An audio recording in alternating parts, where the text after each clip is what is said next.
Video Mariamman. இமயம் எழுதிய சிறுகதை. எதுக்குடா பாயில அடுப்பு கட்டிக்கிட்ட வந்து ஏறிக்கிட்டு நிக்கிறவான்? பாய் கொடு. பாய் இல்ல, ஊர்ல இருக்கிற எல்லா பசங்களும் எடுத்துக்கிட்டு போறாங்கல்ல. போனா போறாங்க என்று சொன்ன கம்சலை அடுப்பில் வெந்து கொண்டிருந்த சோற்றை கிண்டிவிட ஆரம்பித்தாள். முருகன் லேசாகச் சினிங்கி அழ ஆரம்பித்தான். சோற்றை இறக்கி வடித்த கம்சலை குழம்புச் சட்டியை தூக்கி அடுப்பில் வைத்தாள். பாய்தா என்று சொல்லி முருகன் அடம்பிடிக்க ஆரம்பித்தான். அவனுடைய தொல்லையை தாங்க முடியாமல், இதென்ன வம்பு சனியனாயிருக்கு என்று சொல்லிக்கொண்டே போய் குதிருக்கு பக்கத்தில் எதையோ தேடினாள். பாயைத்தான் தேடுகிறாள் என்று நினைத்த முருகன் அழுவதை நிறுத்திவிட்டு, மூட்டை மேல இருக்கு பாரு என்று சொன்னான். அதை காதில் வாங்கிக் கொள்ளாமல் சாக்கு ஒன்றை எடுத்துக் கொடுத்தாள் கம்சலை. சாக்கை வாங்கி வேகத்தோடு விட்டெறிந்த முருகன் தரையில் விழுந்து புரண்டு அழ ஆரம்பித்தான். சாக்கை எடுத்து அவனுடைய கையில் திணித்துவிட முயன்றாள் கம்சலை. பாய் கொடு, இல்லாட்டி துப்பட்டி கொடு என்று சொன்னதையே சொல்லிக் கொண்டிருந்தான். அவனோடு மல்லு கட்ட முடியாமல், சாமி பார்க்க போன சொந்தக்காரங்க எல்லாம் சோத்துக்கு வர நேரமாயிடுச்சு, இன்னும் சோறாக்கி முடியல, இந்த நேரத்துல உன் கூட என்னால வம்பாட முடியாது, சாக்கை எடுத்துக்கிட்டு கிருபமா போய் சேரு, கத்திக்கிட்டே இருந்தா பூசாதான் கிடைக்கும் என்று சொல்லி சாக்கை முருகனுக்கு பக்கத்தில் போட்டுவிட்டு அடுப்புக்கு முன் போய் உட்கார்ந்தாள். சாக்கை தூக்கி கம்சலையிடம் போட்ட முருகன், பாய் கொடு என்று திரும்ப திரும்ப சொல்லிக் கொண்டிருந்தான். ஓதாதான் கிடைக்கும்.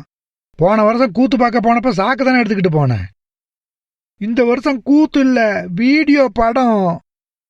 வீடியோ படமா ரேடியோ படமா எதா இருந்தாலும் சாக்கு தான். வீட்டுல ஒரு பாய் தான் இருக்குது, அதை உங்ககிட்ட கொடுத்துட்டு சொந்தக்காரங்க கூத்து பார்க்க போவையில நான் எதை கொடுக்கறது?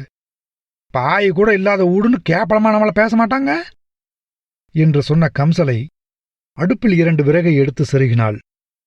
தண்ணி எடுக்க போன குட்டியை இன்னும் காணுமே, கிணறு வெட்டி தண்ணி எடுக்கிறாளா என்று சொன்னவள் முருகன் பக்கம் திரும்பி, அக்காள பாத்தியாடா என்று கேட்டாள். மசுர பார்த்தேன் என்று சொல்லிவிட்டு அவன் மீண்டும் அழ ஆரம்பித்தான். அழுது கொண்டே மூட்டை மீதி இருக்கும் பாயை அவளுக்கு தெரியாமல் எடுத்துக்கொண்டு ஓடிவிடலாமா என்று யோசிக்க ஆரம்பித்தான். தண்ணிக்கு போன குட்டியை இன்னும் காணுமே, வீடியோ படம் காட்டுற இடத்துக்கு போயிருப்பாளா? ஊர்ல இருக்கிற குட்டிகளை கெடுக்கிறதுக்கு தான் ஊர்க்கார பாயலுவோ அதையும் இதையும் கொண்டாந்து காட்டுறானுவோ என்று சொன்ன கம்சலை வாசலில் வந்து நின்று பார்த்தாள். ராணி வருகிற மாதிரி தெரியவில்லை. முனகிக் கொண்டே வீட்டுக்குள் போனாள். கரண்டியை எடுத்து குழம்பை கிண்டிவிட ஆரம்பித்தாள். தண்ணீர் குடத்துடன் வீட்டுக்குள் வந்தாள் ராணி. அவளிடம், கிணறு வெட்டி தண்ணி எடுத்தியாடி என்று கேட்டாள் கம்சலை. ஏதோ சொல்ல வந்த ராணியை பேச விடாமல், உன் போக்கு சரியில்லை, அவ்வளவுதான் நான் சொல்லுவேன், ஒரு புள்ள பெக்கற மட்டும்தான் கண்ணே பொன்னேம் பாணுவோ என்று ராணியை திட்டிக்கொண்டே அடுப்பில் விறகைச் செருகினாள் கம்சலை. அதே நேரத்தில் பாயை எடுத்துக்கொண்டு நழுவ பார்த்த முருகனை இழுத்து முதுகில் 2 அடி கொடுத்து பாயை பிடுங்கி பரன் மீது வைத்தாள். அதை பார்த்த முருகனுக்கு அடக்க முடியாத அளவுக்கு ஆத்திரம் உண்டாயிற்று. தண்ணீர் எடுத்துக்கொண்டு வரும்போது பாவாடை தாவணி நனைந்து விட்டதால் வேறு பாவாடை தாவணி மாற்றிக்கொண்டு வந்த ராணியை பார்த்து முறைத்தாள் கம்சலை. அதை பொருட்படுத்தாமல் தலை சீவ ஆரம்பித்தாள் ராணி. கிருஷ்ணன் வீட்டுக்குள் வந்ததும் அழுது கொண்டிருந்த முருகன் விருட்டென்று எழுந்து உட்கார்ந்தான். சத்தம் காட்டாமல் பவுடர், சீப்பு, கண்ணாடியுடன் வாசலுக்குப் போனாள் ராணி. வந்த வேகத்திலேயே துண்டை விரித்துப் போட்டு படுத்தான் கிருஷ்ணன். நல்ல நாளும் பெருநாளுமா என்ன முடக்கிக்கிட்ட, எய்ந்திரு, பாய போடுறேன் என்று சொல்லி பரன் மீது வைத்திருந்த பாயை எடுத்து விரித்துப் போட்டாள் கம்சலை. பாயில் நகர்ந்து படுத்துக் கொண்டான் கிருஷ்ணன். இனி பாய் தனக்கு கிடைக்காதோ என்று சந்தேகப்பட்டதும் விசும்ப ஆரம்பித்தான் முருகன். அவனை திரும்பி பார்த்த கிருஷ்ணன், இந்த பய எதுக்கடி அழுவுறான் என்று கேட்டான். திங்கிற திமிரு வாட்டம்தான், வேறென்னா?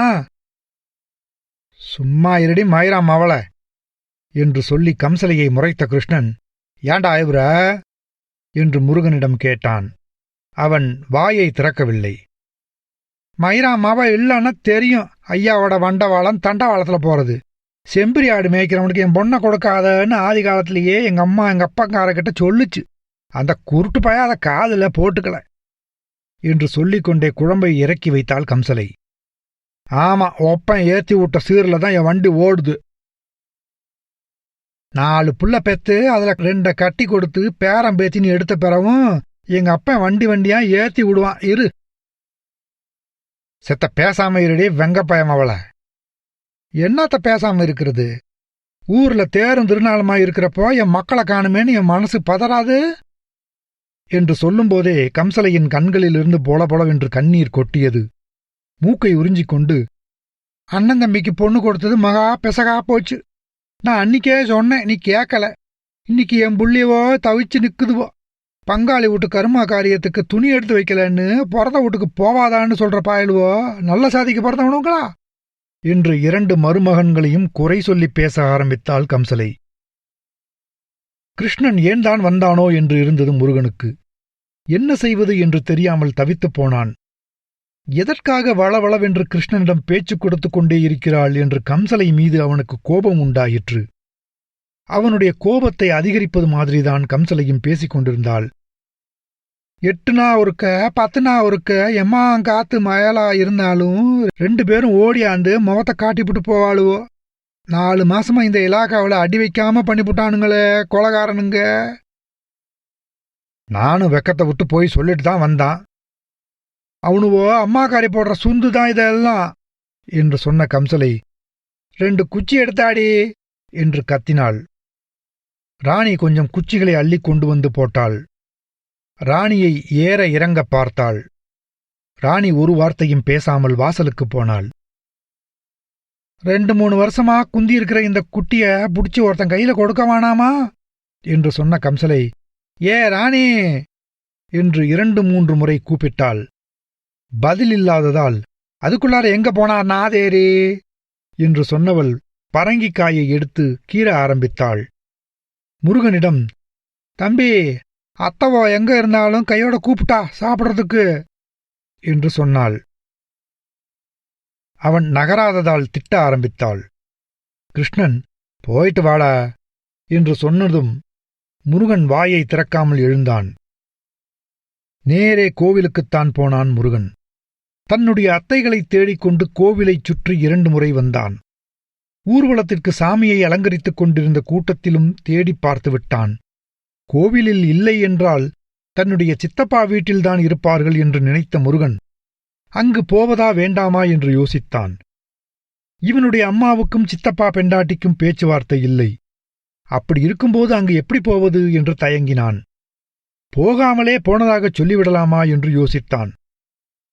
கிருஷ்ணனுக்குத் தெரிந்தால் அவ்வளவுதான் என்று எண்ணிய முருகன் தயக்கத்துடன் நடக்க ஆரம்பித்தான். அப்பா அவங்கள சாப்பிட கூட்டியாரச் சொன்னாரு என்று முருகன் சொன்னதுமே அவனுடைய பெரிய அத்தை, என் மவனுக்கு பொண்ணு கொடுக்காத உங்க அம்மாக்காரி எதுக்கு சாப்பிட கூப்பிடுறா? நாங்க சோத்தைய கண்டதில்லையா என்று பேச ஆரம்பித்தாள். முருகன் எதுவும் பேசாமல் தலையை கவிழ்த்து நின்று கொண்டிருந்தான். சிறிது நேரம் கழித்து அவனுடைய சின்ன அத்தை, நீ போடா, நாங்க அப்புறமா வர்றோம் என்று சொல்லிவிட்டு தன்னுடைய அக்காவிடம், சின்ன பிள்ளைகிட்ட போய் எது கத்துறவ என்று கேட்டு முறைத்தாள். சின்ன அத்தை சொன்னதே போதும் என்று முருகன் விருட்டென்று வெளியே வந்தான். பெரிய அத்தையின் மீது அவனுக்கு கோபம் உண்டாயிற்று. அவளை அழைத்து கொண்டு வரச் சொன்ன கம்சலையின் மீதும் எரிச்சல் வந்தது. கோபத்தில் வேகமாக நடந்தான். சின்னசாமியின் வீட்டின் முன் ஒரு பெரிய கூட்டமாக இருப்பது தெரிந்ததும் கூட்டத்தை நோக்கி ஓட ஆரம்பித்தான். ஐய, இப்பதான் இது காட்டுறாரு. குடிச்சமா பேசாம போய் படுத்தமான்னு இல்லாம பவுசு கட்டவ பெத்ததுதானே, பின்ன எப்படி இருக்கும் என்று சொல்லி குடித்துவிட்டு ஆடிக்கொண்டிருந்த சின்னசாமியை வீட்டுக்கு இழுத்து கொண்டிருந்தாள் ராசாத்தி. கூட்டம் கூடி வேடிக்கை பார்ப்பதை, ராசாத்தி மோசமாக பேசுவதை எல்லாம் பொருட்படுத்தாமல் தெருவில் நின்று கொண்டிருந்த பாவாயியிடம், நீ என்னைக்கு சாவுவ சொல்லு. நீ சாவுற அன்னைக்கு மோளம் வைக்கணும், தாளம் வைக்கணும், வெடி ஆட்டம் பாட்டம் எல்லாம் வைக்கணும். சொல்லு, நீ என்னைக்கு சாவுவ என்று திரும்ப திரும்ப கேட்டதையே கேட்டுக்கொண்டிருந்தான். சின்னசாமி சொல்வதைக் கேட்டு பாவாயி சிரித்தாள். த பவுசு கெட்டத, தெருவில் நின்று இது காட்டுறியா? ஆட்டங்காட்டாம வந்து வீட்ல முடக்கு என்று சொல்லி ராசாத்தி சின்னசாமியை இழுத்து கொண்டிருந்தாள். அவளிடம், ஏண்டி என் புள்ளைய ஈக்கிறவ? நல்ல நாளும் பெருநாளுமா தமாசா இருந்துட்டு போறான், தினமா குடிக்கிறான் என்று கேட்டாள் பாவாயி. ஒன்ன மாதிரிதான் உன் புள்ளையும் இருக்கும், வெக்கங்கிட்டு போயி என்று சொல்லி தன் மாமியாரை முறைத்த ராசாத்தி, நீ எப்ப சாவ சொல்லு என்று கேட்டுக்கொண்டிருந்த சின்னசாமியை வீட்டுக்குள் நெட்டித் தள்ளி கொண்டு போனாள். சின்னசாமி போனதும் கூட்டம் களைய ஆரம்பித்தது. முருகனும் ஏன் இவ்வளவு நேரம் என்று கேட்டு கிருஷ்ணன் திட்டினாலும் திட்டுவான் என்று எண்ணி வேகமாக நடக்க ஆரம்பித்தான்.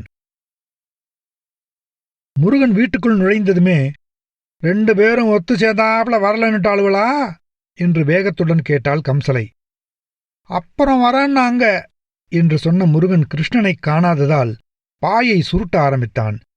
ஏண்டா பாய எடுக்கிற? வீம்புக்காரியோகிட்ட என்ன பேச்சு வாங்க வைக்காதடா என்று சொல்லிக்கொண்டே வந்து முருகனின் கையில் இருந்த பாயை பிடுங்கி பரன் மீது வைத்தாள். பிறகு வீட்டை கூட்ட ஆரம்பித்தாள். முருகன் கத்தி அழ ஆரம்பித்தான். கம்சலை முருகனின் அழுகையை சட்டை செய்யாமல், இந்த குட்டி எங்க போயிருப்பா என்று சொல்லி ராணியை திட்ட ஆரம்பித்தாள். இந்த பூபாலம் பயலையும் காணுமே, எவ கூட சுத்துறானோ என்று முணுமுணுத்தாள். வாசல் பக்கமிருந்து என்று சத்தம் விட்டுவிட்டு கேட்டது. முருகன் அழுவதை நிறுத்திவிட்டு தலையை தூக்கி பார்த்தான். வாசல் படல் ஓரமாக யாரோ நிற்பது மாதிரி தெரிந்ததும் எழுந்து வெளியே வந்தான். பாண்டியன் நின்று கொண்டிருந்தான். ரகசியம் போல, ஏண்டா அழுதுகிட்டு இருந்த என்று கேட்டான் பாண்டியன். எங்க அம்மா சாக்குத்தான் தரங்குது என்று சொல்லும் பொழுதே முருகனுக்கு கண்கள் கலங்கின. அதே நேரத்தில் பாண்டியன் வெறுங்கையாக இருப்பது சற்று ஆறுதலாக இருந்தது. வீடியோக்காரனை ஐச்சார ஆளுவோ ஐயனார் கோயிலுக்கு போறாங்கடா என்று பாண்டியன் சொன்னதும் முருகனுக்கு வீடியோக்காரனை அழைத்து கொண்டு வரப்போகிற ஆட்களோடு தானும் போகலாமா என்று யோசித்தான். மறுநொடியே வீட்டுக்குள் ஓடிப்போய், அம்மா பாயி என்று கம்சலையிடம் கேட்டான். விளக்குமாறு பிஞ்சி போவோம் என்று சொன்னவள் சாக்கை தூக்கிக் கொடுத்தாள். அவளை முறைத்து பார்த்த முருகன் வேறு வழியில்லாமல் சாக்கை எடுத்துக்கொண்டு வெளியே வந்தான். முருகனும் பாண்டியனும் கோவிலுக்கு வந்தபோது வீடியோக்காரனை அழைத்துக் கொண்டு வருவதற்கு ஆட்கள் போய்விட்டிருந்தது தெரிந்தது. இருவருக்கும் ஏமாற்றமாகிவிட்டது. ஏக்கத்தை மறைக்க முடியாமல், ஐயனார் கோவிலுக்கு போகலாமாடா என்று முருகன் கேட்டான். அம்மா, அந்தூரம் எப்படி இருட்டில் போக முடியும் என்று பாண்டியன் சொன்னதும் முருகனின் முகம் வாடிப்போயிற்று. கோயிலுக்கு முன் விளையாடிக் கொண்டிருந்த பையன்களோடு சேர்ந்து விளையாடலாம் என்று பாண்டியன் சொன்னதற்கு அரைகுறை மனத்துடன் சரி என்ற தலையை ஆட்டிய முருகன் கோவிலை நோக்கி நடக்க ஆரம்பித்தான். விளையாடிக் கொண்டிருந்த பையன்கள் விளையாடுவதை விட்டுவிட்டு முருகன் எதற்காக சாக்கு கொண்டு வந்திருக்கிறான் என்று கேட்டனர். வீடியோ படம் பார்க்க யாராச்சும் சாக்கு எடுத்துக்கிட்டு வருவாங்களா என்று இலக்காரமான துணியில் குமார் கேட்டான். நான் எதை எடுத்தான் தான் உனக்கு என்னடா என்று கேட்டு முருகன் குமாரை முறைத்தான். தொடர்ந்து சாக்கு வைத்திருப்பதற்காக முருகனை பையன்கள் கிண்டலாக பேச ஆரம்பித்ததும் அந்த இடத்தில் நிற்கவே அவனுக்கு பிடிக்கவில்லை. எரிச்சலாக இருந்தது. சட்டென்று அந்த இடத்தை விட்டு நடக்க ஆரம்பித்தான். கம்சலை மீது அவனுக்கு கோபம் வந்தது. வீடியோக்காரனை அழைத்து வரப்போன கூட்டத்தோடு போக முடியாததற்கு, பையன்கள் கிண்டல் கேலி செய்ததற்கு எல்லாவற்றுக்கும் அவள்தான் காரணம். கோபத்தில் சாக்கை விட்டெறிந்து விடலாமா என்று யோசித்தான். கையில் வைத்திருந்த சாக்கை பார்த்தான். அருவருக்கத்தக்க பொருள் ஒன்று தன் கையில் ஒட்டிக்கொண்டு இருப்பது போல வெட்கப்பட்டான். தெருவில் நின்று கொண்டிருந்த முருகனையும் பாண்டியனையும் பார்த்த பூபாலன், இருட்டுல எதுக்கடா நிக்கிற, வீட்டுக்கு போ என்று சொல்லிவிட்டு கோவில் பக்கமாக நடக்க ஆரம்பித்தான். அவன் வான்மதி வீட்டுக்கு முன் சிறிது நேரம் நின்றுவிட்டு போனதை பார்த்த பாண்டியன், உங்க அண்ணன் வான்மதிய லவ் பண்ணுதுடா என்று ரகசியம் மாதிரி சொன்னான். தெரியும் என்று அலட்சியமாகச் சொன்னான் முருகன். சாமி வடகாலத்திரு முனைக்கு வந்துட்ட மாதிரி தெரியுதுடா என்று பாண்டியன் சொன்னதும், வா போகலாம் என்று சொன்ன முருகன் வடக்கு தெருவை நோக்கி நடக்க ஆரம்பித்தான். அவனோடு பாண்டியனும் ஓடினான். அவனுக்கு தன்னை முருகன் சாக்கில் உட்கார விடுவானோ மாட்டானோ என்ற கவலை ஓயாமல் அரித்துக் கொண்டிருந்தது. சாமி மிரமனையில் கூட்டம் திம்மு திம்முவென்று போய்க் கொண்டிருந்தது. கூட்டத்தோடு முருகனும் பாண்டியனும் சேர்ந்து நடக்க ஆரம்பித்தனர். அவன் சாக்கில உட்கார இடம் தெரியாடா என்று கெஞ்சுவது போல பாண்டியன் கேட்டான். சரி என்றான் முருகன். மறுநொடியே தோள் மீது கையை போட்டுக்கொண்டு நடந்தான் பாண்டியன். சாமி மிரமனை வடக்குத் தெரு முடிந்து அடுத்த தெருவில் திரும்பும்போது கூட்டத்தில் இருந்த யாரோ ஒருத்தன், வீடியோக்காரன் வந்துட்டான் என்று சொன்னான். அவன் சொன்ன சிறிது நேரத்தில் மைனர் பையன்கள் 3-4 பேர் கூட்டத்திலிருந்து விலகி கோவிலை நோக்கி நடந்தனர். அதை பார்த்த முருகன், வாடா நாம்பளும் போவலாம் என்று கூப்பிட்டான். அதற்கு, பொய்டா, சாமியை தூக்க சொல்லுவாங்கன்னு அவங்க போறாங்க. சாமி மிரவணம் முடிஞ்சாதான் படம் போடுவான் என்று பாண்டியன் சொன்னான். அதை கேட்ட முருகனுக்கு சப்பென்றாகிவிட்டது. உற்சாகமின்றி சாமி மிரமனையோடு போய்க் கொண்டிருந்தான். அந்த தெருவில் பாதி தூரம்தான் சாமி வந்திருக்கும். அடுத்து 4-5 மைனர் பையன்கள் கூட்டத்திலிருந்து நழுவி கோவில் பக்கம் நடந்தார்கள். வீடியோக்காரன் வந்திருப்பானோ என்று முருகன் சந்தேகப்பட ஆரம்பித்தான். யோ ஐயர, சீக்கிரம் வேலையை முடிச்சு அனுப்பிக்கிட்டே இரு என்று சாமியை தூக்கிக் கொண்டிருந்த மைனர் பையன்கள் தேங்காய் உடைத்து தீபாராதனை காட்டிக் கொண்டிருந்த பண்டாரத்திடம் சத்தம் போட ஆரம்பித்தனர். சாமி தெற்கு தெருவிற்கு வந்தபோது மைனர் பையன்கள் மட்டுமல்ல, சின்ன சின்ன பையன்களின் கூட்டமும் குறைய ஆரம்பித்ததும் முருகனின் சந்தேகம் வலுக்க ஆரம்பித்தது. கோவிலுக்கு போகலாமா என்று யோசித்தான். கோவிலில் கூட்டம் அதிகமாக இருந்தால் இவன் சாக்கு வைத்திருப்பது யாருக்கும் தெரியாது. குறைவாக இருந்தால் சட்டென்று தெரிந்துவிடும். பையன்கள் கேலி செய்வார்களே என்ற கவலையில் அவன் சாமி மிரமனையில் போய்க் கொண்டிருந்தான். சாமி கிழக்குத் தெருவுக்கு வந்தபோது சாமி மிரமனையில் கூட்டமே இல்லை.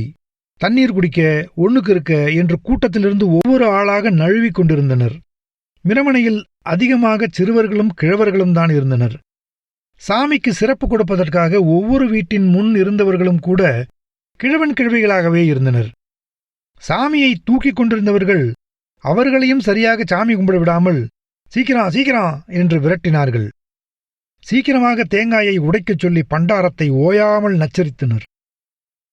சாமி கிழக்குத் தெருவின் கடைசிக்கு வந்தபோது சாமியை தூக்கிக் கொண்டிருந்தவர்கள் அங்கொன்றும் இங்கொன்றுமாக தனித்தனியே இருக்கும் வீடுகளுக்கெல்லாம் சாமி வராது என்று சொல்லி தெரு முனைக்கே சிறப்பை எடுத்துக்கொண்டு வந்து விடுங்கள் என்று கூறியதுதான் தாமதம். தனித்தனியாக இருந்த வீட்டுக்காரர்கள் எல்லாம் ஒன்று கூடி, நாங்க வரி கொடுக்கலையா, எங்க வீட்டுக்கும் சாமி வந்துதான் ஆவணும் என்று சொல்லி சத்தம் போட்டனர். வாக்குவாதம் ஆரம்பித்தது. சாமியை தூக்கிக் கொண்டிருந்தவர்கள், அப்படின்னா நீங்களே தூக்கிட்டு போங்க என்று வீம்பு பிடித்தனர்.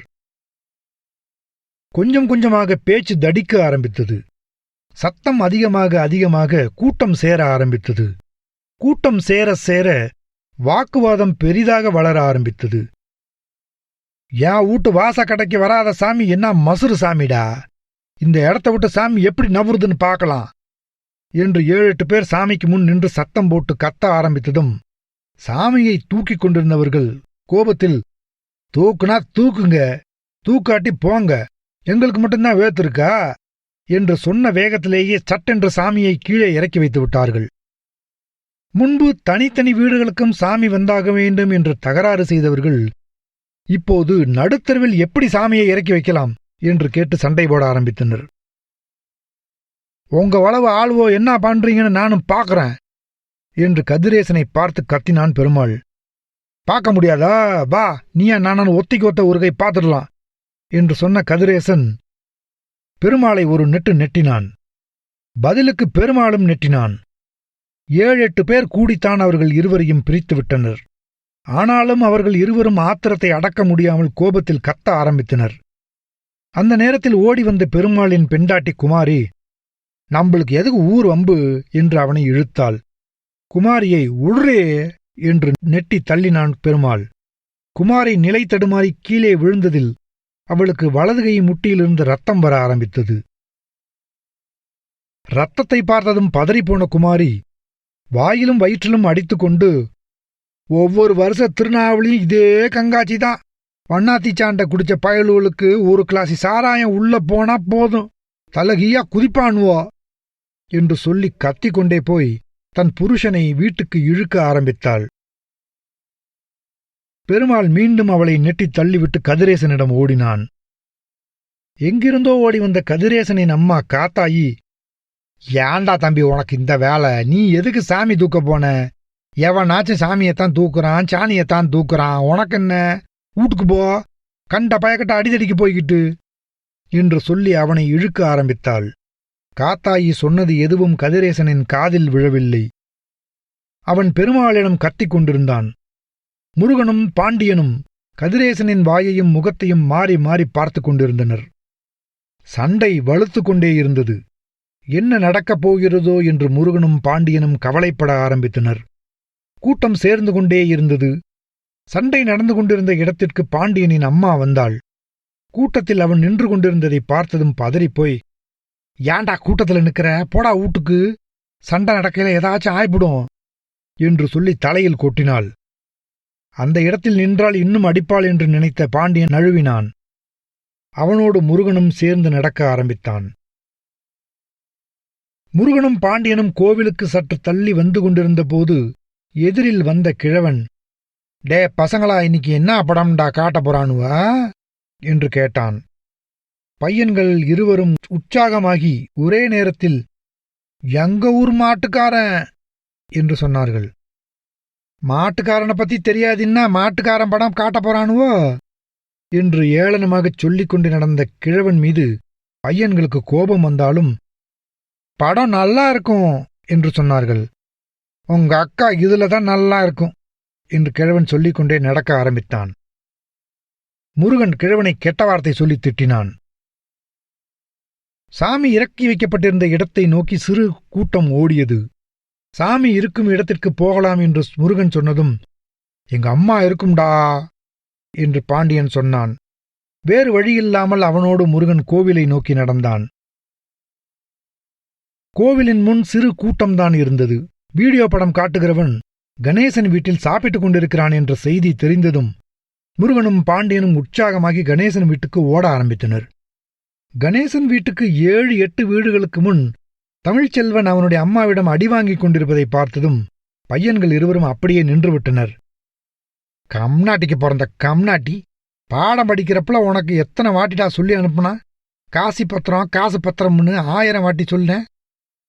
தேங்காய் கற்பூரம் வாங்கியார கொடுத்த 5 ரூபாயும் தொலைச்சிவிட்டு வந்திருக்கிய, 5 ரூபாய்க்கு நான் எங்க போவேன் என்று சொல்லி ஆராயி தமிழ்ச்செல்வனின் முகத்திலேயே அடித்தாள். அடியை தாங்க முடியாமல் தமிழ்ச்செல்வன் வீறிட்டு அலறிக் கொண்டிருந்தான்.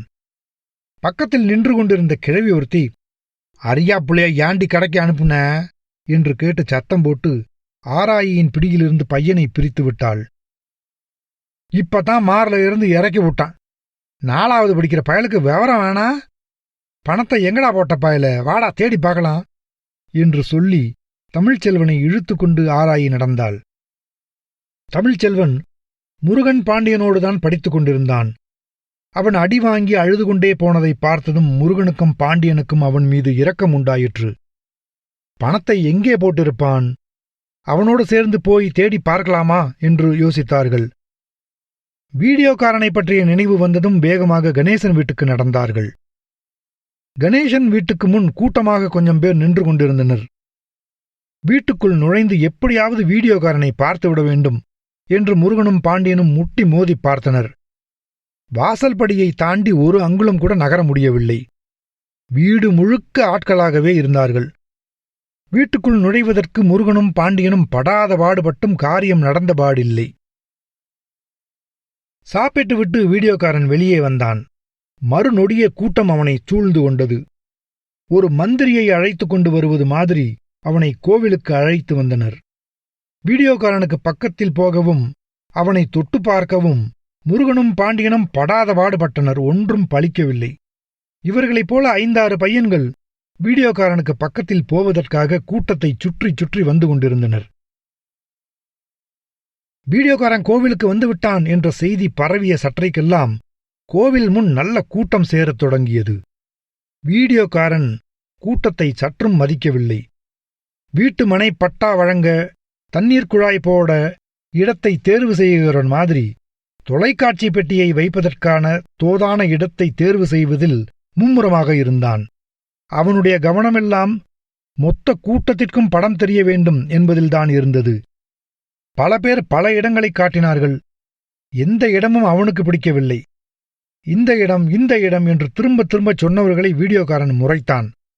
அதற்காக அவன் மீது ஒரு ஆள் கூட கோபப்படவில்லை. அவனுடைய கை கண் அசைவுக்காக மொத்த கூட்டமும் காத்திருந்தது. கொஞ்ச நேரத்திலேயே மந்திரவாதி மாதிரி வீடியோக்காரன் மொத்த கூட்டத்தையும் தன் கட்டுப்பாட்டுக்குள் கொண்டு வந்து விட்டிருந்தான். அவன் ஒரு வார்த்தை கூட பேசவில்லை. ஆனாலும் மொத்த கூட்டமும் அவனுடைய கட்டுப்பாட்டுக்குள் வந்து விழுந்து விட்டிருந்தது. கணேசனோடுதான் அவன் அதிகமாக பேசினான், சிரித்தான். அதனால் கூட்டத்தில் இருந்தவர்களில் சிலருக்கு கணேசன் மீது எரிச்சல் ஏற்பட்டது. சிலர், அவன் மட்டும்தான் வீடியோவுக்கு பணம் தரப்போறானா என்று வெளிப்படையாகவே வயிற்றெரிச்சலை காட்டினார்கள். முருகன் பாண்டியனுக்கும் கூட கணேசன் மீது கோபம் உண்டாயிற்று.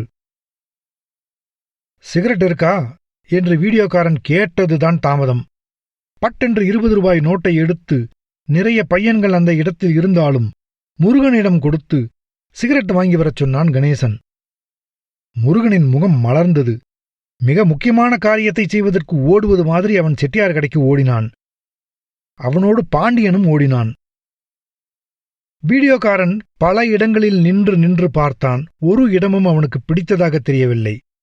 கடைசியில் ஊர்வலம் முடிந்து வந்து சாமியை இறக்கி வைக்கிற இடத்தை தேர்ந்தெடுத்தான். உடனே கூட்டத்தில் சலசலப்பு உண்டாயிற்று. உடனே, இந்த இடத்துல டிவியை வச்சாதான் எல்லாருக்கும் நல்லா தெரியும். ஒரு நாளைக்கு மட்டும் சாமியை கோவிலுக்கு பின்னால வையுங்க, சாமி கோவிச்சுக்கவா போகுது என்று வீடியோக்காரன் சொன்னதும், சாமி முக்கியமா படம் முக்கியமா என்று முன்பு கேட்டவர்கள் கூட அடங்கி போய்விட்டார்கள். எந்த வீட்ல இருந்து கரண்ட் எடுக்கிறது என்று பொதுவாகத்தான் வீடியோக்காரன் கேட்டான். ஒரே நேரத்தில் 3-4 பேர், எங்க வீட்ல இருந்து எடுத்துக்கலாம் என்று சொன்னார்கள். எல்லா வீட்லிருந்து எடுக்க முடியாது, கோவிலுக்கு பக்கத்துல எந்த வீடு இருக்கோ அங்கிருந்து தான் எடுக்க முடியும் என்று சொன்ன வீடியோக்காரன் கோவிலுக்கு பக்கத்தில் மின்சார வசதியுள்ள வீடுகளுக்கு போய் பார்த்தான். பிறகு தன்னிடம் இருந்த ஒயரின் நீளத்தை அளந்து பார்த்தான். மின்சார வசதி உள்ள வீட்டுக்கும் கோவிலுக்கும் இடையிலுள்ள தூரத்தை அளந்து பார்த்தவன் உதடுகளை பிதுக்கினான். சலிப்புடன், 10 மீட்டர் ஒயர் வேணுமே என்று சொன்னான். கணேசன் ஒரு பையனிடம், எங்க இருந்தாலும் ஒயரோட வா என்று சொல்லி துரத்திவிட்டான். ஒயருக்காக போனவன் கொஞ்ச நேரம் கழித்து வெறும் 2 மீட்டர் ஒயரோடு வந்தான். கணேசன் அவனை திட்டினான். முருகனும் பாண்டியனும் 10 மீட்டர் ஒயர் இல்லாத ஊர் ஒரு ஊரா என்று அழுத்து கொண்டனர். அவர்களைப் போலவே நிறைய பேர் இந்த மாதிரி மட்டமான ஊரை பார்த்ததில்லை எனச் சொல்லி சலித்து கொண்டனர். வீடியோக்காரன் கோவிலுக்கு பக்கத்தில் இருந்து மின்சார கம்பத்தை பார்த்தான். கம்பத்திலிருந்து நேர்த்துருவா குக்கி போட்டு கரண்ட் எடுத்துடலாமா என்று கேட்டான். ஒருத்தரும் ஒன்னும் சொல்ல மாட்டாங்க, பொது காரியத்துக்குத்தானே எடுக்கிறோம் என்று 7-8 பேர் ஒரே நேரத்தில் சொன்னார்கள். வீடியோக்காரன் மின்சாரம் எடுப்பதற்கான வேலைகளை செய்ய ஆரம்பித்தான். அவன் போகிற இடத்திற்கெல்லாம் கூட்டமும் நகர்ந்து போய்கொண்டே இருந்தது. கிழக்குத் தெருவின் கடைசியிலிருந்து கோ கொல்லே என்ற பெரிய அளவில் சத்தம் கேட்க ஆரம்பித்ததும் வீடியோக்காரனை சுற்றியிருந்தவர்களில் கொஞ்சம் பேர் சத்தம் வந்த இடத்தை நோக்கி ஓட ஆரம்பித்தனர். கணேசனும் அவனோடு சேர்ந்து 2-3 பையன்களும் ஓட ஆரம்பித்ததால் முருகனும் பாண்டியனும் அவர்களுக்கு பின்னால் ஓடினர். சாமியை இறக்கி வைத்திருந்த இடத்தில் ஊரே திரண்டு விட்டிருந்தது. கூட்டத்தை விட சத்தம் பெரிதாக இருந்தது. கூட்டத்தில் யார் என்ன பேசுகிறார்கள் என்பது புரியாத அளவுக்கு இரைச்சலும் கூச்சலுமாக இருந்தது.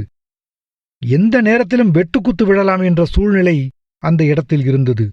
ஆண்கள் மட்டுமில்லாமல் பெண்களும் சண்டையிட்டுக் கொண்டிருந்தனர். விஷயம் என்ன என்று புரியாமலேயே கணேசனும் அவனோடு சேர்ந்த பையன்களும் சத்தத்தை குறைக்க முயன்றனர்.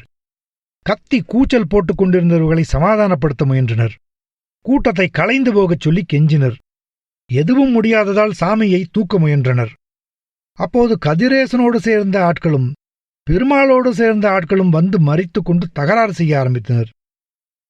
சாமி மெரவணம் முடியட்டும், எதா இருந்தாலும் அப்புறம் பேசிக்கலாம் என்றான் கணேசன். தனித்தனி வீட்டுக்கெல்லாம் ஏன் சாமி வராது, அதுக்கு பதில் சொல்லு முதல்ல என்றான் பெருமாள். இப்ப தூக்கிட்டு வரோம் என்று சொன்னான் கணேசன். முதல்ல ஏன் வரல என்று கத்தினான் பெருமாள். சாமியை மறிச்சதுக்கு காரணம் சொல்லாம சாமியை தூக்க விட மாட்டான் என்று சொல்லி கதிரேசனும் கத்த ஆரம்பித்தான். கதிரேசனையும் பெருமாளையும் சமாளிக்க முடியாமல் திணறி போனான் கணேசன். அவனுக்கு பயத்தில் வெட வெட என்று நடுங்க ஆரம்பித்தது. சாமி மெரமனை முடிந்து கோவிலுக்கு வந்தால்தான் படம் காட்ட முடியும். நடக்கிற சண்டையை பார்த்தால் சாமி கோவிலுக்கு வர வாய்ப்பில்லை. படம் காட்டவில்லை என்றால் வீடியோக்காரனுக்கு யார் பணம் தருவது என்ற கவலை வந்ததும் கணேசனுக்கு அதிகமாக உடம்பு நடுங்கிற்று. பெரிய தவறு செய்து விட்டோமோ என்று கவலைப்பட்டவன் கூட்டத்தை பார்த்தான். கூட்டம் கட்டுக்கடங்காமல் இருந்தது. கூட்டம் அடித்து புரண்ட பிறகுதான் ஓயும் என்ற எண்ணம் உண்டாயிற்று. சட்டென்று தனக்கு இசைந்த 7-8 பையன்களை இழுத்துக்கொண்டு ஊர் பஞ்சாயத்தார்களையும் தேடிக்கொண்டு ஓட ஆரம்பித்தான். அந்த கூட்டத்தோடு முருகனும் பாண்டியனும் ஓடினார்கள். வீடியோக்காரனுக்கு சிகரெட் வாங்கி வரச் சொன்னதிலிருந்து முருகனும் பாண்டியனும் கணேசனுடைய கையாட்களாக மாறிவிட்டிருந்தனர். ஊரில் திருவிழா நடத்துவது குறித்து நடந்த பஞ்சாயத்தில் எந்த ஊர் நாடக செட்டுக்கு பாக்கு வைப்பது என்ற பேச்சு வந்தபோது, கூத்து வானா, இந்த வருஷம் வீடியோ படம் காட்டலாம் என்று கணேசன் தான் சொன்னான். அவனோடு சேர்ந்த மைனர் பையன்களும் தெருக்கூத்து வேண்டாம் என்று சொல்லி தகராறு செய்தனர். அதனால் பஞ்சாயத்தார்களின் பேச்சு எடுபடாமல் போயிற்று. இப்போது போய்ச் சொன்னால் என்ன சொல்வார்களோ என்ற கவலையுடன் சாராய கடைக்கு நடந்து கொண்டிருந்தான் கணேசன். எந்த ஊரில் திருவிழா நடந்தாலும் அந்த ஊரில் மணி சாராய கடையை போட்டு விடுவான். ஊர் பொதுவில் பேசி சாமி செலவுக்கு என்று 1000-2000 கொடுத்து விடுவான். ஊர் பொதுவில் சாராயம் விற்க விட்டிருப்பதால் திருவிழா முடியும் வரை ஒரு நாளைக்கு இவ்வளவு என்று மாமூல் வாங்கிக் கொண்டு காவல்துறையினர் அவனை ஒன்றும் செய்ய மாட்டார்கள். ஊருக்கு காவல் நிலையத்துக்கு பணம் தருவதோடு ஊர் பஞ்சாயத்தார்களுக்கும் ரகசியமாக இவ்வளவு என்று பணம் கொடுத்துவிட்டு தினமும் சாராயமும் கொடுப்பான். பொழுது இறங்கிய பிறகு ஊர் பெரிய மனிதர்கள் சாராய கடையில்தான் இருப்பார்கள் என்று நினைத்து கணேசன் வந்தது சரியாக இருந்தது. அந்த இடத்திலிருந்து 7-8 பஞ்சாயத்தார்களிடம் கணேசன் விஷயத்தை சொன்ன மறுநொடியே, கொலை வீந்து போச்சா என்று கத்திக்கொண்டே ஓடினார்கள். 2 பேர் மட்டும் கணேசனை பிடித்துக்கொண்டு, பஞ்சாயத்துல இது உங்க காலம் இல்லைன்னு நீ சொன்ன, இப்ப எதுக்கு வந்த என்று கேட்டு சத்தம் போட ஆரம்பித்தனர். சாமி தெருவுல நிக்குது, பெரிய சண்டை நடந்துகிட்டு இருக்கு. சாமி எங்க கடந்தா என்ன, பெரியவங்க சின்னவங்கன்னு இல்லையா? சாமி தெருவுல கிடக்குதுங்கிறான், எந்த நேரத்துல என்ன பேசுற என்று மூக்கன் பெரியசாமியை முறைத்தான். பெரியசாமி லேசாக அடங்கியது தெரிந்ததும் கணேசனும் அவனுடைய கூட்டாளிகளையும் மூக்கனையும் பெரியசாமியையும் கெஞ்ச ஆரம்பித்தனர். மூக்கனின் காதில் கணேசன் ரகசியமாக ஏதோ சொன்னான். பலமாக தலையை ஆட்டிய மூக்கன், பாட்டுல தான் வேணும் என்று சொன்னவன், நீ போய் கந்தசாமி வாத்திய கொண்டா, நாங்க முன்னால போறோம் என்று சொல்லிவிட்டு மூக்கன் பெரியசாமியை இழுத்துக்கொண்டு நடக்க ஆரம்பித்தான். கணேசனுக்கு பாதி உயிர் வந்த மாதிரி இருந்தது. கந்தசாமி ஆசிரியரை எங்கே போய் தேடுவது என்று குழம்பிக் கொண்டு நின்றபோது ஆசிரியரே சாராய கடைக்கு வருவது தெரிந்ததும் அவரை நோக்கி கணேசனும் அவனுடைய கூட்டாளிகளும் ஓடினார்கள். விஷயத்தை கேட்டதுமே ஆசிரியர் பதறிப்போனார். எதுவா இருந்தாலும் காலையில பேசிக்கலாம்னு பேசி முடிங்க, நான் உங்களை தனியா பார்க்கறேன் என்று கணேசனோடு சேர்ந்து கொண்டு மற்ற பையன்களும் சொன்னார்கள். சரி என்பது போல் தலையை ஆட்டிவிட்டு ஆசிரியர் சாமி இருக்கும் இடத்திற்கு ஓட ஆரம்பித்தார். அவரோடு கணேசனும் அவருடைய பாட்டாளிகளும் ஓடினார்கள். என்ன நடக்குமோ என்ற கவலையில் அவர்களோடு சேர்ந்து கொண்டு முருகனும் பாண்டியனும் ஓடினார்கள். வெளியூர்காரங்க வந்திருக்கிற நேரத்துல சாமியை தெருவுல போட்டு வச்சு வேடிக்கை காட்டினா நம்மளை எவன் மதிப்பான் என்று சொல்லி பஞ்சாயத்தார்கள் சண்டையை கட்டுப்படுத்த முயன்றனர். கூட்டம் 2 பிரிவாக பிரிந்து கத்திக் கொண்டிருந்தது. கந்தசாமி ஆசிரியரும் தன்னால் முடிந்தவரை சண்டையை நிறுத்த முயன்றார். சண்டையை மறிக்கப் போன பெண்ணுக்கு மண்டை உடைந்துவிட்டது என்று சொல்லி தூக்கிக் கொண்டு 3-4 பேர் ஓடினார்கள். திருவிழாவுக்கு வந்திருந்த வெளியூர்காரர்கள் பல பேர் சமாதானம் செய்த பிறகுதான் இரைச்சல் லேசாக மட்டுப்பட ஆரம்பித்தது. கொஞ்சம் கொஞ்சமாக பஞ்சாயத்துக்காரர்களின் பேச்சு எடுபட ஆரம்பித்தது. முருகனும் பாண்டியனும் பஞ்சாயத்தார்களின் முகத் தோற்றத்தையும் வாய் அசைவுகளையும் கண்கொட்டாமல் பார்த்தவாறு இருந்தனர். சாமி நிலைக்கு வந்த பிறகுதான் வீடியோ படம் போட முடியும் என்று கூட்டத்தில் யாரோ ஒரு ஆள் சொன்னான். அவன் சொன்னதை கொஞ்சம் பேர் பிடித்துக்கொண்டு சண்டை போட்டுக் கொண்டிருந்த 2 பிரிவு ஆட்களையும் ஏளனமாக பேச ஆரம்பித்தனர். இப்போது அந்த இடத்தில் 3 பிரிவாகிவிட்டது. ஒவ்வொரு பிரிவு ஆட்களும் மற்ற பிரிவினரை திட்டிக் கொண்டிருந்தனர். நேரமாக நேரமாக 3வது பிரிவுக்கு பலம் சேர்ந்து கொண்டிருந்தது. அதனால் சண்டை போட்டுக் கொண்டிருந்த 2 பிரிவினரும் வேகத்தை குறைத்துக் கொள்ள ஆரம்பித்திருந்தனர். வேகம் குறைந்தாலும் வீம்பை விடவில்லை. பஞ்சாயத்தை கூட்டி இதுக்கு முடிவு பண்ணாம விட முடியாது என்று 2 பிரிவும் கொஞ்சம் இறங்கி வந்ததால் அந்த இடத்திலேயே பஞ்சாயத்து ஆரம்பித்தது. பெருமாளும் கதிரேசனும் நடந்த விஷயத்தை சொல்ல ஆரம்பித்தனர். மத்த பஞ்சாயத்து மாதிரி இதை விடிய விடிய பேச முடியாது என்று மூக்கன் சொன்னான். வராத வெள்ளம் வந்தாலும் சாமியை நடுத்தெருவில் இறக்கி வச்சது மகா குத்தம். சாமி குத்தமாயிட்டா ஊருக்குள்ள கெடுமை வரும். அதனால சாமி இறக்கி வச்ச குத்தத்துக்காக குத்த பணம் கட்டணும் என்று கந்தசாமி ஆசிரியர் சொன்னார். மறுநொடியை எகிரி குதித்த கதிரேசன், குத்த பணம் கட்டினா மட்டும் சாமியோட கோபம் தீந்துணுமா? தனித்தனி வீட்டுக்கு வல்லன்னு ஏன் மறிச்சாங்க? ஒரு ஆள் கூட நடக்க முடியாத சந்துக்கெல்லாம் சாமி எப்படி போவோம் என்று சொல்லி கத்தினான். அவன் சொல்வதில் நியாயம் இருந்தாலும் கூட்டத்தில் வாயை திறந்து ஒரு ஆள் கூட பேசவில்லை. சத்தம் போடாதீங்க என்று கூட்டத்தை பார்த்து பஞ்சாயத்தார்கள் கத்த மட்டுமே செய்தனர். 1 ரூபாவா இருந்தாலும் குத்த பணம் கட்டித்தான் ஆவணும் என்றான் பெரியசாமி. அப்படின்னா மறிச்சம முதல்ல கட்டட்டும், அப்புறமா நான் கட்டுறேன் என்று வீம்பாகச் சொன்னான் கதிரேசன். என்ன மசருக்கு நாங்க கட்டணும்? சாமியை தூக்கிட்டு வந்திருந்தா நாங்க ஏன் மறிக்க போறோம் என்று காட்டு கத்தலாக கத்தினான் பெருமாள். அவனோடு சேர்ந்து கொண்டு 3-4 பேரும் கத்தினார்கள். நீங்க கட்ட முடியாதுன்னா நாங்களும் கட்ட முடியாது, யார் என்ன பண்றாங்கன்னு பார்த்து போடலாம் என்றான் கதிரேசன். மறிச்சதும் தப்பு, இறக்கி வச்சதும் தப்பு என்றார் கந்தசாமி ஆசிரியர். ரெண்டும் எப்படி தப்பாவும்? பெருமாள் கேட்டான். வாக்குவாதம் முட்டிற்று. பஞ்சாயத்தார்கள் செய்வதறியாது திகைத்தனர். அந்த நேரத்தில் அங்கு வந்த வீடியோக்காரன் கணேசனை தனியாக கூப்பிட்டு, நேரமாவது தெரியலையா? 3 படத்தை எப்படி ஓட்டுறது? நேரமானா நான் பொறுப்புள்ள என்று சொன்னான். அவன் சொன்னதை கணேசன் பஞ்சாயத்தார்களிடம் சொன்னான். படம் என்னப்பா பெரிய படம், ஊரே 2 பட்டு கிடக்குது, இந்த படத்துல படம் கிடம்னுக்கிட்டு என்று பஞ்சாயத்தார்கள் கணேசனை முறைத்தனர். அவனுடைய முகம் வாடிப்போனதை பார்த்த முருகனுக்கு வருத்தமாக இருந்தது. பஞ்சாயத்துக்காரர்கள் பஞ்சாயத்தை எப்போதுதான் முடிப்பார்களோ என்று எரிச்சல் பட்டான். வீடியோக்காரன் கணேசனிடம் சொன்ன விஷயத்தை பலரிடமும் சொல்ல ஆரம்பித்தான். அவன் சலித்து கொண்டதை பார்த்த பல பேர், இந்த ஊர் பஞ்சாயத்தை வாயவாய கோயதான், கோயி கூப்பிட்டாதான் வாயவை திறப்பானுவா என்று பஞ்சாயத்தார்களை திட்டினர். நேரமாக நேரமாக பஞ்சாயத்து முடிக்கச் சொல்லி முணுகுபவர்களின் எண்ணிக்கை பெருக ஆரம்பித்தது.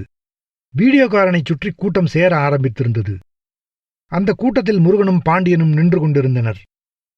வீடியோ படம் போடுவதற்கு நேரமாகிறது என்று சொல்லி கூட்டத்தில் சலசலப்பு உண்டாயிற்று. அதனால் எரிச்சலடைந்த பஞ்சாயத்தார்கள் எகிரி குதிக்க ஆரம்பித்தனர். பெருமாளையும் கதிரேசனையும் அவர்களோடு ஈடு சேர்ந்தவர்களையும் கண்டிக்கிற விதமாக பேச ஆரம்பித்தனர். கூட்டத்தில் இருந்தவர்களும் பஞ்சாயத்தார்கள் சொல்வது சரிதான் என்று பேச ஆரம்பித்தனர். அதனால் முதல்லையே ஏன் சாமி வரல என்று கேட்டுக்கொண்டிருந்தவர்கள் இப்போது கொஞ்சம் இறங்கி வந்து, சாமி இன்னிக்கும் வரணும், அதோட தினமும் வரணும், முடியாதுன்னா காலையில பஞ்சாயத்தை கூட்டி முடிவு சொல்லணும், இல்ல நான் போலீஸ் ஸ்டேஷன்ல பிராத மனு தான் எங்க ஆளுக கொடுப்போம் என்று சாமியை மறித்தவர்கள் சொன்னார்கள். அவர்கள் சொன்னதே போதும் என்று கணேசன் பஞ்சாயத்தை முடிக்கச் சொன்னான். சாமியை நடுத்தரவுல போட்டு வச்சிருக்கிறது தெய்வ குத்தமாயிரும், அதனால இப்ப சாமியை தூக்குவோம், காலையில பஞ்சாயத்தை கூட்டி முடிவு பண்ணிக்கலாம் என்று சொல்லி கந்தசாமி ஆசிரியர் பெருமாளோடு சேர்ந்தவர்களையும் கதிரேசனோடு சேர்ந்தவர்களையும் சமாதானம் செய்ய ஆரம்பித்தார். அந்த நேரத்தில் இதுதான் சமயம் என்று கணேசனும் அவனோடு சேர்ந்து மைனர் பையன்களும் சட்டென்று சாமியை தூக்கினார்கள். அதற்காகவே காத்திருந்தவர்கள் மாதிரி முருகனும் பாண்டியனும் அரோகரா என்று சொல்லி உற்சாகமாக கத்தினார்கள். கணேசன் சாமியை தூக்கிக் கொண்டு 3 வீடு வரைதான் வந்தான். அதற்குள் வீடியோக்காரன் அவனை தேடிக்கொண்டு வந்துவிடவே வேறு ஒரு பையனிடம் சாமியை தோள் மாற்றிவிட்டு வீடியோக்காரனுடன் போனான். வீடியோக்காரனை கண்டதும் சாமி மரமனையில் வந்து கொண்டிருந்த சிறு பையன்கள் வீடியோக்காரனுடன் ஓடினார்கள். பையன்களின் கூட்டத்தில் முதலில் முருகனும் பாண்டியனும் தான் இருந்தனர். கரண்ட் நிக்காம இருக்கணும், கரண்ட் போயிடுச்சுன்னா நான் பொறுப்பில்ல என்று வீடியோக்காரன் சொன்னதும் கணேசனுக்கு கல்லை தூக்கி தலையில் போட்டது போல இருந்தது. மின்சாரம் நின்று படம் போட முடியாமல் போய்விட்டால் ஊர்க்காரர்கள் அடித்தே கொன்று விடுவார்களே என்று அரண்டு போய் எதிர் ரசிகர் மன்றத்துக்காரர்கள் ஏதாவது செய்வார்களோ என்று சந்தேகப்பட்டான். மின்சாரம் நிற்காமல் பார்த்துக்கொள்வது உன்னுடைய பொறுப்பு என்று முருகேசன் என்பவனை அனுப்பிய பிறகுதான் ஓரளவு அவனால் மூச்சு விட முடிந்தது. முருகனும் பாண்டியனும் மின்சாரம் நின்றுவிட்டால் படம் பார்க்க முடியாதே என்று கவலைப்பட ஆரம்பித்தனர். கோவிலுக்கு முன் வந்த கந்தசாமி ஆசிரியர் கணேசனை தனியாக அழைத்துக் கொண்டு போய், பாட்டிலு என்னாச்சு என்று கேட்டார். நீங்க வீட்டுக்கு போங்க, பின்னாலேயே பாட்டிலோட வரேன் என்று கணேசன் சொன்னான். அவன் சொன்னதை அவர் காதில் போட்டுக்கொள்ளவில்லை, நச்சரிக்க ஆரம்பித்தார். ஏற்கனவே நல்ல போதையில்தான் அவர் இருந்தார். போதையில் இருந்ததால் சொன்னதையே சொல்லிக் கொண்டிருந்தார். கணேசன் தன் சட்டை பையை பார்த்தான். வெறும் 5 ரூபாய்தான் இருந்தது. அவனோடு இருந்த மற்ற பையன்களிடம் கேட்டு பார்த்தான். எல்லோரும் வெறும் ஆட்களாகவே இருந்தனர். பணம் கிடைக்காததால் மீண்டும் ஆசிரியரை சரிக்கட்ட முயன்றான். அவர் ஓயாமல் நேரமாவது என்பதையே திரும்ப திரும்ப சொல்லிக் கொண்டிருந்தார். அந்த நேரத்தில் பஞ்சாயத்துக்காரர்கள் மூக்கனும் பெரியசாமியும் வந்து சேர்ந்தனர். வந்த வேகத்திலேயே குவார்டர் என்னாச்சு என்று கேட்டனர். பதில் சொல்ல முடியாமல் தவித்த கணேசனின் பார்வையில் முருகன் பட்டதும், இருங்க வரான் என்று சொல்லிக்கிட்டு முருகனை அழைத்து கொண்டு போய், ராணி வீட்ல இருந்தா நான் வர சொன்னேன்னு சொல்லுடா என்று சொன்னான். எங்க என்று முருகன் கேட்டான். கோவிலுக்கு என்று சொல்லிவிட்டு மீண்டும் கந்தசாமி ஆசிரியரிடம் போனான் கணேசன். முருகனுக்கு சந்தோஷத்தில் தலைகால் புரியவில்லை. தன் அக்காவை கணேசன் அழைத்து வரச் சொன்னதே அவனுக்கு பெருமை தருவதாக இருந்தது. பூரிப்பில் சிட்டாக பறந்து ஓடினான் வீட்டுக்கு. வாசலில் உட்கார்ந்து சாப்பிட்டுக் கொண்டிருந்த ராணியை பார்த்ததும் அவனுடைய சந்தோஷம் கூடிற்று. ஓடி வந்த வேகத்திலேயே ராணியிடம் விஷயத்தைச் சொன்னான். மறுநொடியே சீக்கிரம் வா என்று சொல்லி அவருடைய கையை பிடித்து இழுக்க ஆரம்பித்தான். அதுவரை சாதாரணமாக இருந்த ராணி திருடி மாதிரி சுற்றும் முற்றும் பார்த்தாள். வீட்டு பக்கம் பார்த்தாள். ரகசியமான குரலில் எங்கடா என்று கேட்டாள். கோவிலுக்குத்தான் வா என்று அழுத்துக் கொண்டான் முருகன். அவனுடைய அவசரத்தை புரிந்து கொள்ளாதவள் மாதிரி போடா வரேன் என்று சொன்னாள். முருகனுக்கு கோபமும் எரிச்சலும் உண்டாயிற்று. இப்பயே வா என்று சொல்லி கட்டாயப்படுத்த ஆரம்பித்தான். நீ முன்னால போ, நான் பின்னால வரேன் என்று குசுகுசுத்தவள் சாப்பிட்டதும் சாப்பிடாததுமாக தட்டை எடுத்துக்கொண்டு வீட்டுக்குள் போனாள். ராணியினுடைய செய்கை முருகனுக்கு எரிச்சலை உண்டாக்கிற்று. ஆத்திரத்தில் தரையில் எட்டி உதைத்தான். அந்த நேரத்தில் வீட்டுக்குள்ளிருந்து வெளியே வந்த கம்சலை, சோறு கூட திங்காம எங்கடா பாயல சுத்திட்டு வர, போய் சோத்த தின்னு என்று சொன்னதை காதில் வாங்கிக் கொள்ளாமல் வேகமாக கோவிலுக்கு நடந்தான். விடியறதுக்குள்ளார 3 படத்தை எப்படியாச்சும் ஓட்டிவிடு என்று வீடியோக்காரனிடம் கணேசன் சொல்லிக் கொண்டிருந்தான். கோவிலுக்கு வந்த முருகன் விஷயத்தை எப்படி கணேசனிடம் சொல்வது என்று தயங்கினான். ராணியின் மீது வெறுப்பு உண்டாயிற்று. எதேச்சையாக திரும்பிய கணேசன் முருகனிடம் வந்து, என்னடா ஆச்சி என்று குசுகுசுவென்று கேட்டான். வரன்னுச்சு என்று மொட்டையாகச் சொன்னான். இருங்க வரேன் என்று சொல்லிவிட்டு கணேசன் கோவிலுக்கு பின்புறமாக வேகமாகப் போனான். ராணிக்கு காலை ஊன்றி நடக்க முடியவில்லை. ஊரே கூடியிருக்கும் நேரத்தில் அதுவும் கோவிலுக்கு வரச் சொல்லியிருக்கிறானே என்று கணேசன் மீது எரிச்சல் பட்டாலும் வேறு வழியில்லாமல் என்ன பிரச்சனையோ என்ற எண்ணத்தில் கோவிலுக்கு பின்புறம் வந்து நின்றாள். ஒரே இடத்தில் நின்று கொண்டிருந்தால் பார்ப்பவர்கள் ஏதாவது நினைத்துக் கொள்வார்கள் என்று நினைத்தவள் யாரையோ தேடிக்கொண்டு வந்தது போல சாலாக்கு காட்டினாள். கோவிலுக்கு முன்பக்கம் 4-5 ஆட்களோடு கணேசன் பேசிக் கொண்டிருப்பது தெரிந்தது. அவனுடைய கண்ணில் படும்படியாக 2 முறை கோவிலுக்கு முன்பக்கமாக போய்விட்டு வந்தாள். வரும்போது கணேசன் வருகிறானா என்று பார்த்தாள். அவன் வருவது தெரிந்ததும் ஒரே இடத்தில் நிற்காமல் மெதுவாக நடக்க ஆரம்பித்தாள். பின்னாலேயே வந்த கணேசன் சன்னமான குரலில், பணம் ஏதாவது வச்சிருக்கியா என்று கேட்டான். எனக்கு எப்படி பாரும் பணம்? எப்படியாச்சும் 100 ரூபா கொண்டா, காலையில தந்துடலாம். பெரிய சிக்கல மாட்டிக்கிட்டேன். ராத்திரியில போய் யாருகிட்ட கேட்க முடியும்? என்ன செய்வையோ தெரியாது, பணம் வந்தாகணும். இல்லைன்னா என் தலை தப்பாவுது. எதையாவது அடவு வை, உன்னைத்தான் நம்பியிருக்கேன், யாருகிட்டையாவது கொடுத்து விடு என்று சொல்லிக் கொண்டிருக்கும் போதே, டே கணேசா என்று கூப்பிட்டவாறு மூக்கன் வந்து கொண்டிருப்பது தெரிந்ததும் சட்டென்று திரும்பி நடக்க ஆரம்பித்தான் கணேசன். திரும்பி கூட பார்க்காமல் வேக வேகமாக நடக்க ஆரம்பித்தாள் ராணி. பாண்டியனை தேட ஆரம்பித்தான் முருகன். எங்கு தேடியும் அவனை கண்டுபிடிக்க முடியவில்லை. அந்த நேரத்தில் செல்வம் வந்து விளையாட கூப்பிட்டான். எடுத்த எடுப்பிலேயே வரவில்லை என்று முருகன் சொன்னான். அதற்கு காரணம் செல்வம் பாய் வைத்திருந்ததுதான். எவ்வளவு கெஞ்சியும் அவனோடு சேராமல் பாண்டியனை மீண்டும் தேட ஆரம்பித்தான். அவன் கிடைக்காத வெறுப்பில் கோபத்துடன் வந்து கோவில் திண்ணையில் உட்கார்ந்தான் முருகன். என்ன படம் காட்டப் போறானுவலாம்? அந்த கருமத்தை யாரு கண்டா? இந்த வருஷ திருநாவுல ஒரு நாள் கூத்து கூட இல்லையா? இல்லையாட்டம் இருக்கு. கைத்தூர் செடலு செட்டப்பு போட்டிருக்கலாம். அவளோட ஆட்டம் பகரா இருந்திருக்கும். கோவேரி கொண்டாப்புல இப்ப எல்லா ஊர்லயும் வீடியோ படம் தான் காட்டுறானுவோ. தடி ஊன ஆரம்பிச்சதிலிருந்து ஊரு நாட்டுல என்ன நடக்குதுன்னு தெரிய மாட்டாங்குது. தெரிஞ்சு என்ன அவன போற, பீப்பேளவே சூத்தால நவுந்து போற காலத்துல. இப்ப ஏன் சொல்ல மாட்டேன்? எங்காலத்துல எங்க வகைராவுக்கு நான் தான் கொத்துக்காரன். திருநா போட்டா காப்பு கட்டுறதுலேருந்து கூத்தாடிக்கு பாக்கு வைக்கிறது, சாமி செலவு வாங்கிறது வரைக்கும் நான் தான் தலகர்த்தனா இருந்து செஞ்சவன். நம்ம வட்டாரத்திலேயே முதல்ல செடலு செட்டை கொண்டாந்து நம்ம ஊர்ல ஆட வச்சதே நான் தான். அவ பாடுனா எப்படி இருக்குன்னு தெரியுமா? அடடா, எப்பேற்பட்ட ஆட்டக்காரி! அவளோட ஆட்டத்தை பார்க்க 2 கண்ணு பத்தாது. முகவாட்டமான பொம்பளை. அவளை பார்த்தா பசி எடுக்காது. அவ வந்து நம்ம ஊர்ல ஆடி 2-3 வருஷம் இருக்காது. போன வருஷம் கூட அவ தான் வந்து ஆடுனா. உனக்கு தான் கண்ணு தெரியாதே, நீ எதுக்கு வந்து குந்தி இருக்கிற? படம் பார்க்கவா? கண்ணு இல்லைன்னா மத்தது இல்லையா? முருகனுக்கு பக்கத்தில் உட்கார்ந்திருந்த 2 கிழவர்கள் எதையெதையோ பேசிக் கொண்டிருந்தனர். அவர்கள் பேசியதில் பாதி கூட அவனுக்கு புரியவில்லை. அவனுடைய கவனம் எல்லாம் பாண்டியன் தென்படுகிறானா என்பதில்தான் இருந்தது. சாமி மிரமனை முடிந்து கோவிலுக்கு அருகில் வருவது தெரிந்ததும் பட்டென்று இறங்கி ஓடினான். காலம் காலமாக சாமியை இறக்கி வைக்கிற இடத்தில் இப்போது தொலைக்காட்சி பெட்டியை வைத்துவிட்டதால் சாமியை தூக்கிக் கொண்டு போய் கோயிலுக்கு பின்புறம் வைத்தார்கள். சாமி நிலைக்கு வந்துவிட்டது தெரிந்ததும் தொலைக்காட்சி பெட்டிக்கு அருகில் இடம் பிடிக்க நிறைய ஜனங்களும் பிள்ளைகளும் ஓடினார்கள். அந்த கூட்டத்தில் முதல் ஆளாக ஓடியவன் முருகன்தான். சாமி நிலைக்கு வந்த சற்றைக்கெல்லாம் வீடியோக்காரன் படத்தை போட்டுவிட்டான். தொலைக்காட்சி பெட்டியில் படம் தெரிய ஆரம்பித்ததும் கூட்டத்தில் பலத்த கைத்தட்டல் எழுந்தது. பிள்ளைகள்தான் அதிகமாக கைத்தட்டினார்கள். முருகன் உற்சாகம் பொங்க கைத்தட்டியதோடு சீழ்கையும் அடித்தான். சிறிது நேரம் வரைதான் அவனால் உற்சாகமாக படத்தை பார்க்க முடிந்தது.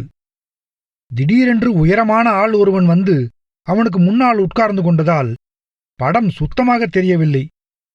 எக்கி எக்கி பார்த்தான். ஆட்கள் நெருங்கிக் கொண்டு உட்கார்ந்திருந்ததால் நகர்ந்து உட்காரவும் முடியவில்லை. இதற்கே தொலைக்காட்சி பெட்டிக்கு சற்று தள்ளித்தான் உட்கார்ந்திருந்தான். நேரமாக நேரமாக கூட்டம் கூடிக்கொண்டிருந்தது. புதிதாக வந்தவர்கள் தொலைக்காட்சி பெட்டிக்கு பக்கத்தில் உட்கார முயன்றதால் உட்கார்ந்திருந்தவர்கள் கொஞ்சம் கொஞ்சமாக பின்னுக்கு நகர வேண்டியிருந்தது. முருகன் ரொம்பவும் பின்னுக்கு தள்ளப்பட்டு விட்டான். அவனுடைய சாக்கில் யார் யாரோ உட்கார்ந்திருந்தார்கள். எல்லாவற்றையும் விட படம் சுத்தமாக தெரியவில்லை என்பதைத்தான் அவனால் தாங்கிக் கொள்ள முடியவில்லை.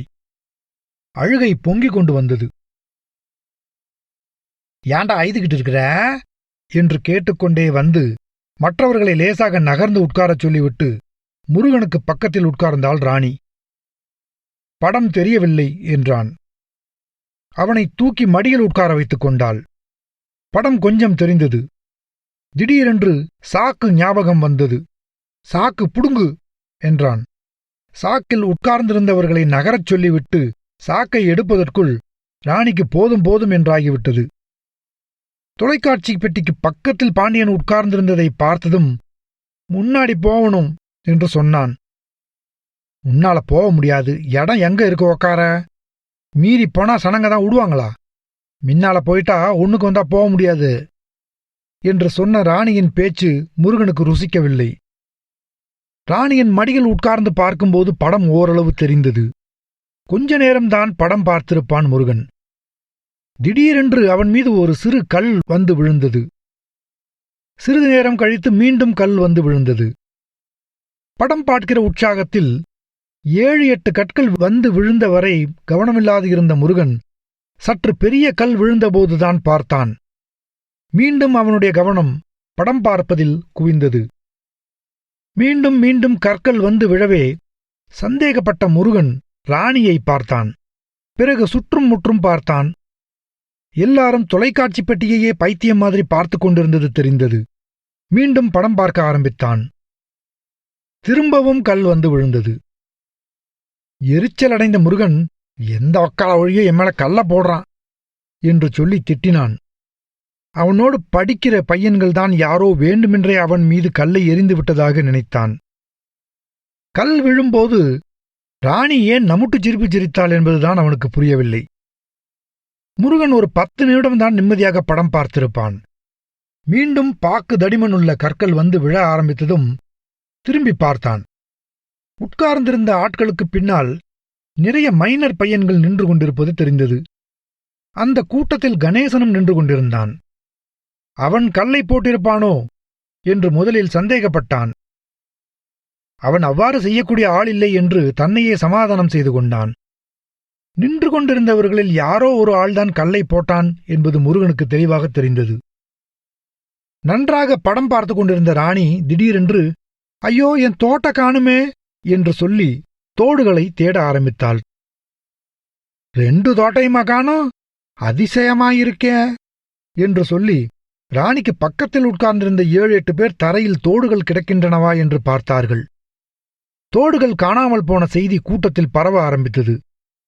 இன்னைக்குதான் ஆசையை எடுத்து காதுல போட்டான், அதுக்குள்ளார காணாம போயிடுச்சே, எங்க அம்மாக்காரிக்கு நான் என்ன சொல்லுவேன் என்று சொல்லி அழுது புலம்ப ஆரம்பித்தாள் ராணி. பக்கத்தில் உட்கார்ந்திருந்த ஆண்களும் பெண்களும், ஒரே நேரத்துல எப்படி 2 தோடும் கைண்டு விழுந்துடும் என்று கேட்டனர். ராணி காது கேட்காதவள் மாதிரி மண்ணை கிண்டி தோடுகள் கிடைக்கிறதா என்று பார்ப்பதில்தான் மும்முரமாக இருந்தாள். படம் பார்க்க தொந்தரவு செய்யாதே என்று 1-2 பேர் முறைத்தனர். ராணிக்கு தோடுகளை தேடவும் முடியவில்லை, படம் பார்க்கவும் முடியவில்லை. சிறிது நேரத்தில் மீண்டும் கல் வந்து முருகன் மீது விழுந்தது. நின்று கொண்டு படம் பார்த்தவர்களின் பக்கம் அவன் திரும்பி பார்த்தான். பல பேருக்கு கேட்கிற மாதிரி, இங்கேயே இருடா தம்பி, வீட்டுல போய் தேடி பார்த்துட்டு வாரேன் என்று சொல்லிவிட்டு ராணி எழுந்து கூட்டத்தை விட்டு வெளியே போனாள். ராணி போன பிறகு முருகன் மீது ஒரு கல் கூட வந்து விழவில்லை. நின்று கொண்டு படம் பார்த்த கூட்டத்தில் கணேசனையும் காணவில்லை. கூட்டத்தை விட்டு வெளியே வந்த ராணி ஆட்கள் யாரும் வருகிறார்களா என்று பார்த்து கொண்டே நடந்தாள். பின்னாலேயே வந்த கணேசன், சீக்கிரமா வா என்று சொல்லிவிட்டு வேகமாக முன்னால் போனான். ராணி தயங்கி தயங்கி நடந்து கொண்டிருந்தாள். தெருவை தாண்டி பீக்கருவை அடர்ந்திருந்த இடத்தை நோக்கி நடந்து கொண்டிருந்த ராணிக்கு பயத்தில் உயிரே போய்விடும் போல் இருந்தது. ஒவ்வொரு அடியையும் நெருஞ்சி முள்ளின் மீது வைப்பது மாதிரி வைத்து நடந்தாள். கணேசன் வரச் சொன்னதற்கு தலையை ஆட்டியது தவறு என்று இப்போது நினைத்தாள். திரும்பி வீடியோ படம் காட்டுகிற இடத்திற்கு போய்விடலாமா என்று யோசித்தாள்.